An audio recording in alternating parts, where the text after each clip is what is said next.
ভাইয়া, জি, এই গাছটা কি গাছ? এটা এত সুন্দর। এটাকে অ্যাভোকাডো গাছ বলে। এটা হচ্ছে একটি বিদেশি গাছ।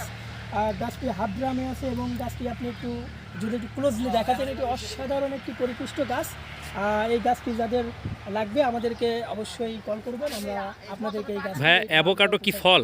জি, অ্যাভোকাডো একটি ফল এবং বিদেশি গাছ। অ্যাভোকাডো না অ্যাভোকাডো? অ্যাভোকাডো। হ্যাঁ, নাম বলতেই মুশকিল হয়ে যাচ্ছে, কারণ এটা আমাদের দেশি গাছ না বন্ধুরা। এটা বিদেশি একটি গাছ এবং খুবই সুন্দর একটি ফলের গাছ। জি বন্ধুরা, দেখতে পাচ্ছেন এটা হাফ ড্রামে খুব সুন্দর একটি গাছ। আসলে সব গাছের নাম মুখস্থ রাখা এটা যে নার্সারির মালিক বা আমরা যারা নার্সারিতে কাজ করি তাদের পক্ষে কিন্তু সম্ভব না, বা আপনারা যারা গাছ কিনেন তাদের জন্য কিন্তু সম্ভব না। তো বন্ধুরা, এই রকম বেস্ট কোয়ালিটির প্রায় 8-9 ফিট লম্বা হাফ ড্রামে অ্যাভোকাডোর একটি গাছ নিতে আপনারা আমাদের সাথে যোগাযোগ করবেন। ভাইয়া, এটাতে তো ফল ধরে